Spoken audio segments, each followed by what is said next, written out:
Hello guys, কেমন আছেন সবাই? আশা করি সকলেই ভালো আছেন। স্টোরি টেলার শ্রাবণ চ্যানেলের আরো একটি নতুন ভিডিওর এক্সপ্লেনেশন সিরিজে আপনাদের সকলকে স্বাগত।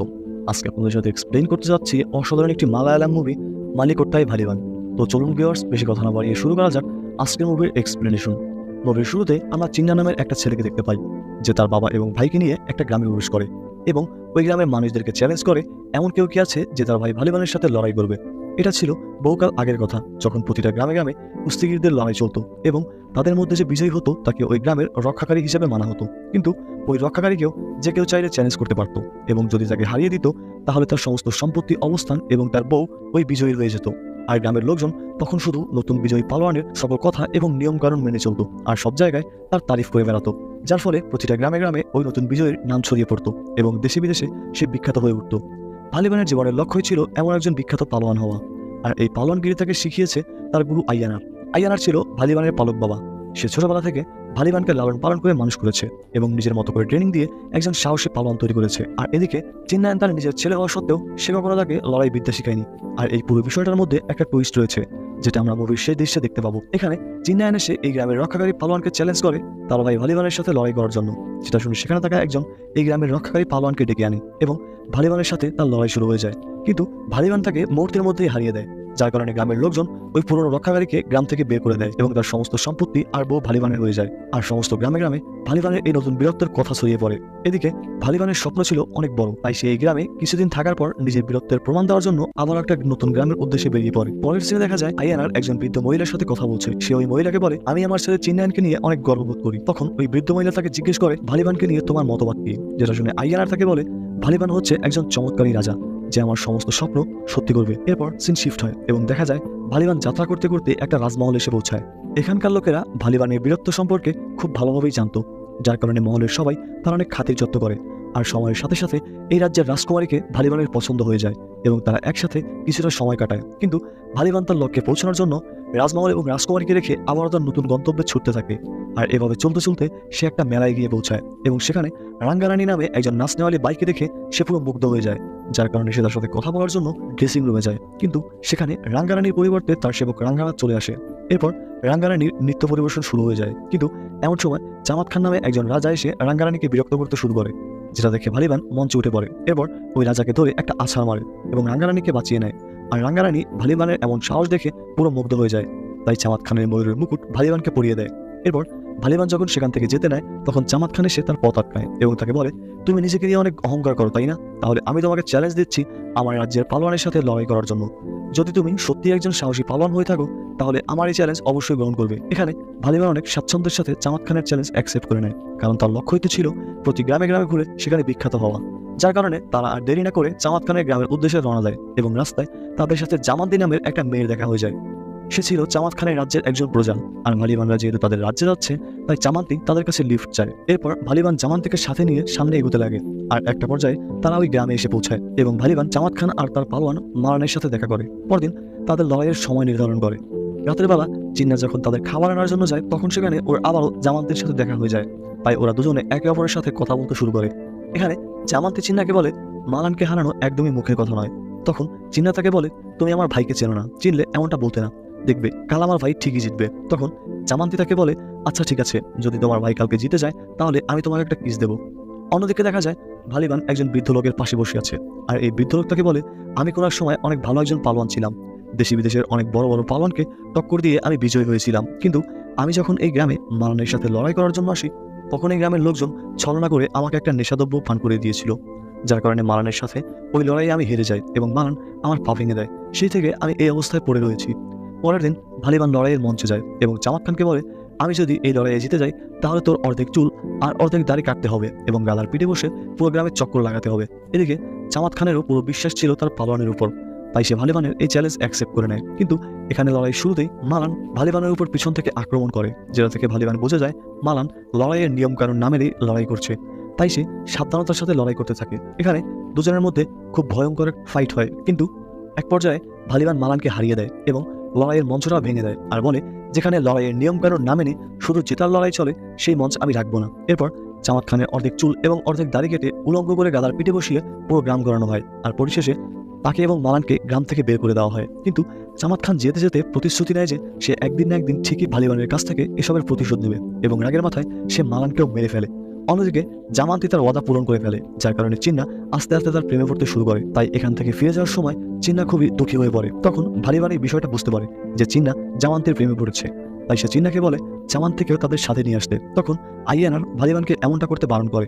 সে ভালিবানকে বলে আমাদের সাথে একটা মেয়ে থাকলে আমাদের কোনো সমস্যা হতে পারে, কিন্তু ভালিবান তার কথার তোয়াক্কা করে না। সে আইয়ানাকে বলে আমার কাছে চিন্নার সুখটাই সবচেয়ে বড়। এরপর চিন্না জামান্তিকে তাদের সাথে নিয়ে আসে এবং আবারও তারা তাদের গন্তব্যে রওনা দেয়। এখানে বেশ কিছু দূর যাওয়ার পর ভালিবানের সাথে আবারও রাঙ্গারানির দেখা হয়ে যায়। তখন রাঙ্গারানি ভালিবানকে টিস করতে লাগে এবং কথায় কথায় তাকে বলে ব্রিটিশদের রানীর জন্মদিন হওয়ায় সেখানে তাকে নৃত্য পরিবেশন করার জন্য ডাকা হয়েছে, যেটা শুনে ভালিবানও তার সাথে ওই অনুষ্ঠান দেখার জন্য সেদিকে রওনা দেয়। পরের সিনে আমাদেরকে পর্তুগিজ রাজার রাজ্য দেখানো হয়, যেখানে রাজা গ্রামের মানুষদেরকে বন্দী করে তাদেরকে কেনাবেচার কাজ করত। এছাড়াও রাজা লড়াই দেখার খুব শখ ছিল, যার কারণে বন্দী মানুষদেরকে দিয়ে সে একে অপরের মধ্যে লড়াই করাতো। এমনই একদিন রাজা যখন গোলামদের মধ্যে লড়াই করাচ্ছিল, তখন সেখানে দেখা একজন এর প্রতিবাদ করে, যেটা দেখে রানী সেই মুহূর্তে তাকে গুলি করে মেরে ফেলে। এমন সময় ভালিবানও সেখানে এসে পৌঁছায় এবং রানীকে জন্মদিনের শুভেচ্ছা জানায়। এরপর সে তাদের বলে আমি শুনেছি আজকের দিনে রাজা রানী যদি কাউকে তাদের সাথে লড়াই করার চ্যালেঞ্জ করে আর সে যদি জিতে যায় তাহলে ওই বিজয়ীকে নাকি অনেক টাকা পয়সা এবং ধনরত্ন দেওয়া হয়, আর এটা যদি সত্যি হয় তাহলে আমি আপনাদের দুজনকে আমার সাথে লড়াই করার চ্যালেঞ্জ দিচ্ছি। তখন রানী তাকে বলে একটা কথা খুব ভালোভাবে শুনে নাও, যদি তুমি এই লড়াইয়ে হেরে যাও তাহলে তোমাকেও বাকি গোলামদের মতো বিক্রি করে দেওয়া হবে। তখন ভালিবান তাদেরকে বলে আমি আমার জীবনে প্রথম লড়াই এখানেই লড়েছিলাম, তখনকার রাজা এবং রাজকুমারকে আপনারা মেরে এই রাজ্যের দখল নিয়েছিলেন, আর তারপর থেকে গ্রামের মানুষদেরকে গোলামের মতন কেনাবেচা করার একটা নিকৃষ্ট ব্যবসা শুরু করেন। তাই আমার শর্ত হচ্ছে যদি আমি জিতে যাই তাহলে এখানকার সব গোলামদেরকে আমি মুক্তি করে দেবো। পরের সিনে দেখা যায় জামাত খান এখানে এসে পৌঁছেছে এবং সে আইয়ানারকে বলে আমি মানুষ দেখে তাকে পড়তে পারি, আর আমি এই বিষয়টা একদমই শিওর যে তুমি হয়তো কোনো গোপন রহস্য লুকিয়ে রেখেছো। তখন আইয়ানার তাকে বলে আমি মানুষের চেহারা পড়তে পারি না ঠিকই, কিন্তু তোমাকে এতটুকু বলতে পারি তুমি যখন মারা যাবে তখন আমার চেহারাই তোমার সামনে আসবে। এরপর আইয়ানার গিয়ে ভালিবানকে পরবর্তী লড়াইয়ের জন্য প্রস্তুত করতে লাগে এবং তাকে বলে এখানে তোমাকে ক্ষতি করার মতো অনেক লোক রয়েছে, তাই তুমি একটু সাবধানে দেখো। পরের সিনে দেখা যায় ভালিবান যখন লড়াইয়ের মঞ্চে যাচ্ছিল তখন জামাত খান এসে ভালিবানকে একটা সুচ ফুটিয়ে দেয়, যার মাধ্যমে ভালিবানের শরীরে সাপের বিষ ঢুকে যায়, কিন্তু ভালিবান এই বিষয়টা বুঝতে পারে না। এদিকে রাজরানী লড়াইয়ের মঞ্চে চলে আসে এবং ভালিবানের সাথে তাদের দুজনের লড়াই শুরু হয়ে যায়। এখানে প্রথম দিকে ভালিবান খুবই বীরত্বের সাথে তাদের দুজনের সাথে লড়াই করতে থাকে, তাই রাজারানী কেউই ভালিবানের সাথে পেরে উঠছিল না। কিন্তু হঠাৎ করে ভালিবানের শরীরে সাপের বিষের প্রতিক্রিয়া দেখা যায়, যার কারণে ভালিবান অনেকটা দুর্বল হয়ে পড়ে এবং সে বারবার পড়ে যেতে লাগে। তখন রাজারানী এই সুযোগের ফায়দা লুটে ভালিবানকে মারতে থাকে, কিন্তু একটা পর্যায়ে ভালিবান আবারও নিজেকে কন্ট্রোল করে নেয় এবং রানীকে ধরে একটা দেয়ালের উপর ছুঁড়ে মারে এবং রাজাকে গলা চেপে ধরে তাকে মেরে ফেলতেই যাবে, এমন সময় রাজার সকল সিপাহীরা এসে ভালিবানকে বন্দী করে ফেলে এবং পরের দিন তাকে হাতে শিকল দিয়ে দুটো বড় বড় পিলারের সাথে বেঁধে রাখে আর ধোকা দিয়ে তাকে হারিয়ে বিজয় উল্লাস উদযাপন করার জন্য একটা নাচাগানার আয়োজন করে। অন্যদিকে রাঙ্গারানীর সেবক রাঙ্গানাথ বন্দী থাকা সকল গোলামদেরকে মুক্ত করে দেয়, যার কারণে তারা সকলে মিলে রাজা এবং তার সিপাহীদের উপর আক্রমণ করে, কিন্তু রাজার সিপাহী বেশি হওয়ার কারণে গোলামেরা বেশি সময় রাজার সামনে টিকতে পারে না। তাই রাজা এই বন্দী গোলাম এবং অনেক প্রজাদেরকে মেরে ফেলে, যার কারণে ভালিবান অনেক রেগে যায় এবং রাগের বশে তাকে যে শিকল দিয়ে বেঁধে রাখা হয়েছিল সে ওই শিকল এবং ওই পিলার উপড়ে ফেলে এবং সেখানে থাকা গোলামদের তাদের আশ্রয় নিয়ে নেয়, কিন্তু রাজার সৈনিক তাদের চারপাশ থেকে ঘিরে ফেলে। এমন সময় বাকি বন্দী গোলামেরা এসে উপর থেকে রাজা এবং তার সিপাহীদের উপর হামলা করে এবং সবাইকে সেখানে মেরে ফেলে। এদিকে রানী যখন দেখতে পায় তার সকল সিপাহী মারা যাচ্ছে, তখন সে একটা বিশাল বড় কামান বের করে এবং রাজ্যের সকল প্রজাদের উপর অনবরত ফায়ারিং করতে থাকে। তখন ভালিবান সেটা দেখতে পায় এবং তার হাতের তরবারি রানীর দিকে ছুড়ে মারে, যার কারণে রানীর শরীর থেকে তার মাথা আলাদা হয়ে যায়। এরপর রানীর ওই কামান ভালিবান তার কন্ট্রোলে নিয়ে নেয় এবং রাজা তার সিপাহীদের উপর হামলা চালায়, আর পরিশেষে রাজাকে সকল গোলামেরা মিলে মেরে ফেলে। অন্যদিকে দেখা যায় জামাত খান কিছু গ্রেনেড আনার জন্য একটা রুমের মধ্যে যায়, কিন্তু সেখানে একটা গ্রেনেড ফেটে যাওয়ার কারণে ওই পুরো বিল্ডিং এ একটা বিশাল বড় ব্লাস্ট হয়। এদিকে রাজা এবং রানীকে মেরে সকল গোলামদেরকে মুক্ত করে দিয়ে ভালিবান আবারও এই রাজ্যের হিরো হয়ে যায়, যার কারণে এই রাজ্যের সবাই মিলে ভালিবানের জয়ধ্বনি শুরু করে। এরপর ভালিবান আবারও তার গন্তব্যের দিকে চলতে শুরু করে, আবারও একটা নতুন গ্রামের কথা সে বেরিয়ে পড়ে। যাত্রাপথে রাতে যখন তারা একটা জায়গায় বিশ্রাম নিচ্ছিল তখন রাঙ্গারানী ভালিবানকে তার মনের কথা জানিয়ে দেয়। সে ভালিবানকে প্রেমের প্রস্তাব দেয়, কিন্তু ভালিবান সোজাসুজি তাকে বারণ করে দেয়, কারণ সে তার দেখা স্বপ্নগুলোর সাথে কোনোভাবেই কম্প্রোমাইজ করতে চাইছিল না, যার কারণে সে মায়া ভালোবাসা থেকে নিজেকে সবসময় দূরে রাখার চেষ্টা করত। এদিকে আইয়ানা যখন রাতের বেলায় ঘুমাচ্ছিল তখন সে স্বপ্ন দেখতে পায় তার দিকে একটা বিশাল বড় হাত ধেয়ে আসছে। এরপর সে ভালিবানকে ডেকে তার ছোটবেলার কিছু কথা বলতে শুরু করে। সে বলে তুমি যখন অনেক ছোট ছিলে তখন একদিন তোমাদের গ্রামে ডাকাতেরা হামলা করে এবং তোমার মা বাবাকে সেখানে মেরে ফেলে, তখন আমি তোমাকে উঠিয়ে নিয়ে এসেছিলাম এবং নিজের সন্তানের মতো লালন পালন করে বড় করেছি, আমি তোমাকে আমার নিজের সন্তান মনে করি। তখন ভালিবান তাকে বলে আমি কখনোই আপনাকে শুধুমাত্র আমার গুরু মনে করিনি, আমি সবসময় আপনাকে আমার পিতা এবং চিন্নাকে আমার ভাই মনে করি। আর আমি চাই পরের জন্মে আমি যেন আপনার ছেলে হয়ে জন্ম নিই। যেটা শুনে আইয়ানার ভালিবানকে জড়িয়ে ধরে। অন্যদিকে ভালিবান রাঙ্গারানির প্রস্তাব প্রত্যাখ্যান করায় সে অনেক কষ্ট পায়, যেটা রাঙ্গারানির সেবক রাঙ্গানাথ একদমই সহ্য করতে পারে না। আর সে খোঁজ করতে লাগে যে কেন ভালিবান রাঙ্গারানির প্রস্তাব প্রত্যাখ্যান করেছে। তখন রাঙ্গানাথ দেখতে পায় ভালিবান প্রায় জামান্তির সাথে বেশি সময় কাটায়, যেটা দেখে রাঙ্গানাথের মনে হয় ভালিবান হয়তো তার ভাইয়ের বউকে পছন্দ করে। কিন্তু রাঙ্গারানি এই কথা একদমই বিশ্বাস করে না, যার কারণে সে এই বিষয়টা জানার জন্য ভালিবানের কাছে যায়। আসলে জামান্তি ভালিবানকে নিজের বড় ভাইয়ের মতো মনে করতো এবং ওর মনের সব কথা সবার আগে ভালিবানকেই বলতো। এখানে জামান্তি ভালিবানকে বলে, আপনাকে একটা সুখবর দেওয়ার আছে, আমি চিন্নার সন্তানের মা হতে যাচ্ছি, আর এই কথাটা আমি সর্বপ্রথম আপনাকে জানিয়েছি। যেটা শুনে ভালিবান অনেক খুশি হয় আর জামান্তিকে জড়িয়ে ধরে বলে, আমি তোমাদের সন্তানকে আমার মতো করে একজন বড় যোদ্ধা বানাবো। অন্যদিকে রাঙ্গারানি এমন সময় এখানে এসে পড়ে এবং এই শোরগোলের মধ্যে ভালিবানের শেষ কথাটুকু সে শুনতে পায়, যেটা শুনে সে মনে করে জামান্তির পেটে হয়তো ভালিবানের সন্তান রয়েছে। এরপর রাঙ্গানাথ চিন্নার কাছে যায় এবং জামান্তির প্রেগনেন্ট হওয়ার বিষয়টা তাকে খুলে বলে, যে বিষয়টা আগে চিন্না জানতো না। আর এখানে চিন্না যেহেতু বসে বসে নেশা করছিল, তাই রাঙ্গানাথ এই সুযোগের সদ্ব্যবহার করে।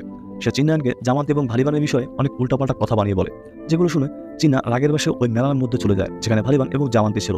এখানে সবাই মাস্ক লাগিয়ে নিজের মতো করে নাচাগানা করছিল, কিন্তু এরই মধ্যে হঠাৎ সেখানে চামাত খান চলে আসে এবং দেখা যায় সেদিনের বম ব্লাস্টে চামাত খানের চেহারার অর্ধেক ঝলসে গেছে। আর চামাত খান আবারও ভালিবানের থেকে বদলা নেওয়ার জন্য এখানে এসেছে।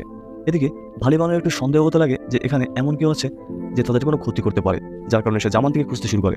এমন সময় সে দেখতে পায় জামান্তির উপর কেউ হামলা করতে যাচ্ছে, যার কারণে সে জামান্তিকে ওখান থেকে সরে যেতে বলে।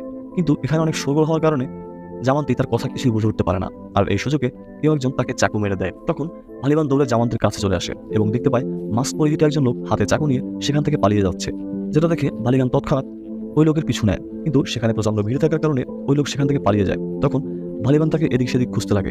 এমন সময় ওই লোকটি ভালিবানের উপর হামলা করে, কিন্তু ভালিবান তাকে ধরে ওই চাকু তার বুকে ঢুকিয়ে দেয়। আর নিচে পড়লে সে দেখতে পায় যে সে তার ভাই চিন্নানকে মেরে ফেলেছে। আসলে চিন্না রাগের বসে ভালিবান এবং জামান্তিকে হত্যা করার জন্য এখানে এসেছিল। এমন সময় আইয়ানার সেখানে চলে আসে এবং চিন্নান রক্তাক্ত দেখে সে একদম থমকে যায়। এরপর আইয়ানার জামান্তি এবং চিন্নার অন্তিম সংস্কার করে এবং রাগের বসে ভালিবানকে বলে, আজকে থেকে তোর সাথে আমার আর কোনো সম্পর্ক নেই। আজ থেকে না আমি তোর গুরু আর না তুই আমার শিষ্য। আমি তোর থেকে আমার ছেলের এই মৃত্যুর বদলা অবশ্যই নেব। আমি তোর সামনে এমন একজন পালোয়ানকে নিয়ে হাজির হব যে তোকে মেরে আমার ছেলের মৃত্যুর বদলা নিতে পারবে। এখানে ভালিবান আইয়ানারকে অনেক বোঝানোর চেষ্টা করে, কিন্তু আইয়ানার তার কোনো কথাই শোনে না এবং ভালিবানের সাথে লড়াই করানোর জন্য একজন বীর পালোয়ানের খোঁজে সে বেরিয়ে পড়ে। যাত্রাপথে আইয়ানারের সাথে চামাত খানের দেখা হয়ে যায়। তখন চামাত খান আবার আইয়ানারকে বলে, আমি শিওর তুমি অবশ্যই কোনো না কোনো গোপন রাজ লুকিয়ে রেখেছো, যেটা তোমাকে ভিতরে ভিতরে খুব জ্বালা দিচ্ছে। তখন আইয়ানার চামাত খানকে ড্রিঙ্কস অফার করে এবং তার জীবনে ঘটে যাওয়া কাহিনী চামাত খানকে বলতে লাগে। সে বলে, আমার যৌবনকালে আমিও সব জায়গায় এরকম পালোয়ানগিরি করে বেড়াতাম। আমিও একটা গ্রামের রক্ষাকারী হিসেবে ছিলাম, কিন্তু হঠাৎ মালিকুট্টি ভিয়েতনাম নামে একজন পালোয়ানের সাথে আমার লড়াই হয়। অনেকেই বলতো সে একজন জাদুকর, আবার কেউ কেউ বলতো সে একজন শয়তান। তার গায়ে এতটাই জোর ছিল যে সে আমাকে একদম একটা খেলনার মতো ছুঁড়ে ফেলে দেয়। আর তখন আমি বুঝতে পারি সে একদমই কোনো সাধারণ মানুষ নয়, যার কারণে আমি তার কাছে হেরে যাই এবং নিয়ম অনুযায়ী আমার সমস্ত সম্পত্তি আর আমার বউ মালিকুট্টি ভিয়েতনামের হয়ে যায়। কিন্তু এতে আমার কোনো আফসোস ছিল না। নিয়ম অনুযায়ী আমি সবসময় তার সাথে থাকতাম, তার সেবা যত্ন করতাম। কিন্তু আমার কষ্ট তখন লাগতে শুরু করলো যখন আমার বউ মালিকুট্টি ভিয়েতনামের প্রেমে পড়তে শুরু করে। এদিকে আমি সারা রাত ধরে কান্না করতাম, অন্যদিকে আমার বউ তার সাথে হাসি খুশিভাবে রাত কাটাতো এবং দেখতে দেখতে একটা সময় ওর পেটে মালিকুট্টি ভিয়েতনামের সন্তান চলে আসে। কিন্তু তখন মালিকুট্টি ভিয়েতনাম একটা যুদ্ধে চলে যায়, যার কারণে সে তার কানের একটা রিং খুলে আমার বউকে দিয়ে যায় এবং তাকে ওয়াদা করে অবশ্যই কোনো না কোনো দিন সে ফিরে আসবে। এরপর আমি আমার গর্ভবতী স্ত্রীর সব রকম দেখাশোনা করতে শুরু করি এবং যখন সে একটা পুত্র সন্তানের জন্ম দেয় তখন আমি তাকে একটা চাকু দিয়ে মেরে ফেলি। এরপর আমি মালিকুট্টি ভিয়েতনামের সন্তানকে নিয়ে অনেক দূরে চলে আসি এবং নিজের মতো করে ট্রেনিং দিয়ে যুদ্ধের সকল কলাকৌশল শিখিয়ে ওকে একজন বীর যোদ্ধা হিসেবে তৈরি করি, যাতে কোনো একদিন আমি ওর বাবার সাথে ওর লড়াই করাতে পারি। আর এখন ভালিবান যখন আমার সন্তানকে মেরেই ফেলেছে, তাই এখনই হচ্ছে সেই উপযুক্ত সময় বাবা ছেলেকে একে অপরের সাথে লড়াই করানোর, যে যুদ্ধে দুজনের মধ্যে যে কোনো একজনের মৃত্যু অবশ্যই হবে, আর সেখানে যেই মারা যাক জয় তো আমারই হবে। এসব বলে আইয়ানার অনেক হাসতে শুরু করে। তখন জামাত খান তাকে বলে, আমাদের দুজনের মনে যে ঘৃণা জন্মে আছে তা যদি এক করা হয় তাহলে ওদের দুজনের কেউই আমাদের সামনে টিকতে পারবে না, তাই চলো আমরা দুজন এক হয়ে যাই। কিন্তু আইয়ানার তার কথায় সম্মতি দেয় না। সে তাকে বলে, আমার কাজ আমি একাই করতে পারবো, আমার তোকে কোনো দরকার নেই। তারপর সে ওখান থেকে হাসতে হাসতে চলে যায়। আর এদিকে জামাত খানের মুখ থেকে রক্ত বের হতে শুরু করে। আসলে আইয়ানার এই গোপন রহস্য জামাত খানকে বলেছিল তো ঠিকই, কিন্তু সেই গোপন কথা গোপনই রাখতে চেয়েছিল, যার কারণে সে জামাত খানকে ওই ড্রিঙ্কসের সাথে বিষ মিশিয়ে খাইয়েছিল, যার কারণে জামাত খান এখানে মারা যায় এবং সত্যি সত্যি মৃত্যুর আগে তার সামনে আইয়ানার ছবি ভেসে ওঠে। এরপর আইয়ানার শেষবারের মতো ভালিবানের সাথে দেখা করতে যায় এবং তাকে বলে, আমি তোমার জন্য এমন একজন যোদ্ধা নিয়ে আসবো যে তোমার সাথে লড়াই করে আমার ছেলের মৃত্যুর বদলা নেবে। তখন ভালিবান তাকে বলে, আপনি আমাকে সবচেয়ে বড় যোদ্ধা হওয়ার স্বপ্ন দেখিয়েছেন, আমি যা করেছি তা নিয়ে আমার আফসোসের শেষ নাই। আমি যতই বলি, যতই ক্ষমা চাই, কেউই আমাকে বিশ্বাস করবে না। আমি আমার ভাই সমতুল্য চিন্নাকে মেরে ফেলেছি, আর আমার গুরু সমতুল্য বাবা আজকে হয়ে গেছে আমার পরম শত্রু। কিন্তু আপনি যেহেতু আমাকে লড়াই বিদ্যা শিখিয়েছেন, আর এই লড়াইয়ে যখন দুজন কুস্তিগিরের মধ্যে একজন নামারা পর্যন্ত এভাবে লড়াই চলতেই থাকবে, তাহলে আমি আপনাকে কথা দিচ্ছি ওই মরে যাওয়া ব্যক্তিটি কখনোই আমি হব না। আমি আপনার এই চ্যালেঞ্জ গ্রহণ করলাম। আর মুভির শেষ দৃশ্যে আমাদেরকে মালাইকুট্টি ভিয়েতনামকে দেখানো হয়, যাকে দেখে সত্যি অনেক ভয়ঙ্কর লাগছিল। আর এখানে এই অসাধারণ মুভিটির সমাপ্তি ঘটে। সামনে হয়তো এই মুভির সেকেন্ড পার্ট অবশ্যই বের হবে এবং সেখানে আমরা বাবা ছেলের লড়াই দেখতে পাবো। তো ভিউয়ার্স, আজকের গল্পটা আপনাদের কাছে কেমন লাগলো আপনারা অবশ্যই এটা কমেন্টের মাধ্যমে জানাবেন। আর ভিডিওটি ভালো লাগলে অবশ্যই চ্যানেলটি সাবস্ক্রাইব করে পাশে থাকা বেল আইকনটি অন করে আমাদের সাথেই থাকবেন এই চ্যানেলের নতুন নতুন ভিডিও সবার আগে পাওয়ার জন্য।